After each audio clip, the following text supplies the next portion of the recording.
मिल सकें। जिससे भी मिलो तो खंदा पेशानी से मिलो। हम लोग स्टेटस को बाहर रखते हैं। यार गरीब बहन भाई हो ना तो भाई गरीब बहन भाइयों को मुंह भी नहीं लगाता। गरीब बहन तो भाई से रिश्ता लेने आ जाए ना तो भाई कहता तुझे जुर्रत कैसे हुई है, तू अपनी औकात तो देख, तू तो मेरी बेटी को 2 वक्त का खाना नहीं दे सकती। ये भाई का बहन के साथ रवैया है। हमारा कहना है बहनें वली बना देती हैं, बहनें मां का रूप होती हैं। भाई बहन से ताल्लुक इसलिए नहीं रख रहा कि इसके घर में गुर्बत है।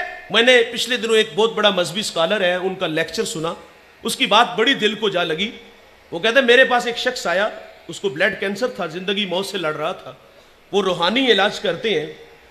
तो पूछा तेरा आबाई शहर कौन से, कहा फैसलाबाद। तो पूछा वहां कभी गए हो, कहा 20 साल हो गए नहीं गया। तो कहा वहां कोई तेरा अपना रिश्तेदार है, कहा वहां बहनें भी हैं, चचा ताए भी हैं। पूछी माली पोजीशन कैसी, कहता वो सब गरीब लोग हैं। गरीब तो रिश्तेदार भी नहीं होता और गरीब को मुंह भी नहीं लगाते। कहा तेरा इलाज आज से शुरू होता है।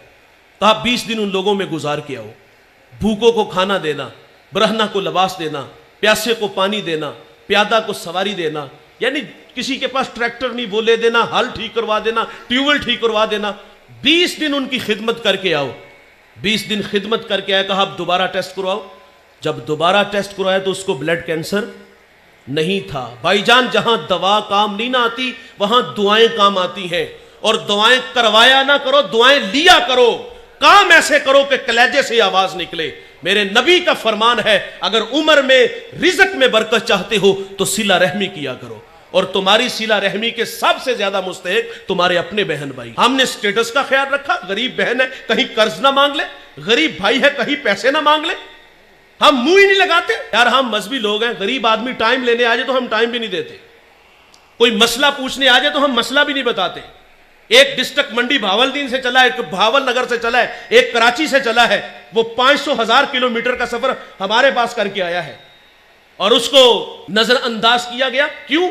इसलिए कि उसके पास सिर्फ आने जाने का किराया, उसको तस्बीह देकर बिठा दिया कि यहां बैठ के वजीफे में मशगूल हो जाओ।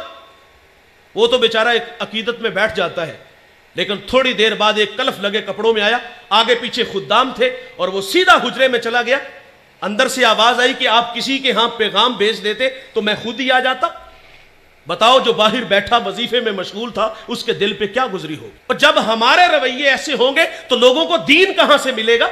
मैं आप लोगों से भी मुखातिब हूं, आप अपने मुलाजिम से इस तरह बात किया करो जिस तरह अपने बेटे से बात कर। वासफ अली वासफ फरमाते हैं अपने मातहत के साथ हुस्ने सलूक ये है कि उसे अपना मातहत ही न समझे। बहुत बड़ा जुमला है वासफ अली वासफ का। फरमाते बड़ा आदमी वो होता है, एक मयार हमने मुकर्रर किया, जिसके पास दौलत हो, जिसके पास बड़ी बड़ी गाड़ियां हो, हम समझते वो बड़ा है।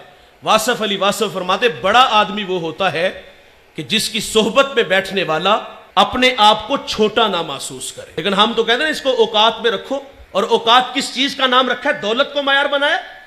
और मियां साहब फरमाते बेवकूफा दे नौकर वेखे दानिशमंद से आने। हमने कहा इसके साथ इसको औकात में रखो। हमने हैसियत को देखा। एक बहुत बड़ा मजहबी स्कॉलर दस्तरखान पे बैठ के खाना खा रहा था और बाहर एक जारूब झाड़ू दे रहा है, बहुत बड़ी बात है। उन्होंने हाथ के इशारे से कहा बेटा खाना खा लो। उसने इधर उधर नजर उठाई, कानों का धोखा लगा, काम में मसरूफ हो गया। उन्होंने फिर कहा बेटा खाना खा लो। शुशदर हुआ, कहता है हजरत मुझे कहा। फरमाया हाँ बेटे मैं आपको कह रहा हूं खाना खा लो। अच्छा उसने झाड़ू वहां रखा। ऐसा नहीं हुआ कि हाथ धो के दस्तरखान पे आया हो, बल्कि उसने दौड़ लगा दी। थोड़ी देर बाद वापस आया, उसके साथ उसकी बीवी उसके बच्चे थे। वो कहता है हजरत खाना बाद में खाएंगे, हम ईसाई हैं, हमें मोहम्मद अरबी का गुलाम बना दीजिए। इस्लाम पे 3 घंटे का लेक्चर नहीं, उस पर दलाइल नहीं, बस 2 मीठे बोल बोले हैं कि बेटा खाना खा लो, खाली दामन ईमान से भर रहा है, रवैयों से दीन मिलता है साहेब। ईद का दिन है और मेरे करीम आका सल्लल्लाहु अलैहि वसल्लम ईदगाह की तरफ तशरीफ ले जा रहे हैं। सरेरा खुला मैदान आया, बच्चे ईद की खुशियों में मसरूर थे, लेकिन एक जानिब क्या देखा गया, एक बच्चा है तन पे पैरहन फटा है, आंखें बरस रही हैं। हुजूर गुजरे के कदम रुक गए। मेरे हजरत फरमाते लौता दुखुलुशू का तुन फरमाने रिसालत है, कांटा भी चुभे हमको कब उनको गवारा है। बरसती आंखें देखी तो हुजूर के कदम रुक गए। फरमाए बेटे क्यों रो रहे हो? शायद के हुजूर को पहचान न सका। अर्ज करता कि फला गज़वे में मेरे वालिद हुजूर के साथ थे कि शहीद हो गए, मैं यतीम हो गया, वालिदा बेवा हो गई, माँ ने दूसरा निकाह कर लिया, सौतेले बाप ने माल पे कब्जा किया और मुझे धक्के दे के घर से निकाल दिया। आका करीम सल्लल्लाहु अलैहि वसल्लम फरमाते, बेटे क्या तू इस बात पे राजी नहीं, मोहम्मद तेरे बाप लगे, आयशा तेरी मां लगे, फातिमा तेरी बहन लगे, अली तेरे चचा लगे और हसन हुसैन तेरे भाई लगे। वो बच्चा कहता अगर ये रिश्ते मेरे हैं तो मुझे और चाहिए क्या। हुजूर उस बच्चे को लेके घर आए, खाना लबास दिया, फिर उंगली थामी और ईदगाह की तरफ तशरीफ ले आए। सरे रात खुला मैदान आया, बच्चे फटी निगाहों से देख के कहते, भाईजान अभी तो आप रो रहे थे।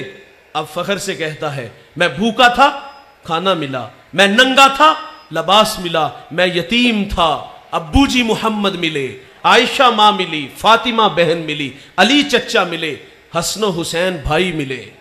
वो कहता है अब भी मैं रोऊं। ये अखलाक है, ये दीन है साहेब। जिससे भी मिलो तो खंदा पेशानी से मिलो।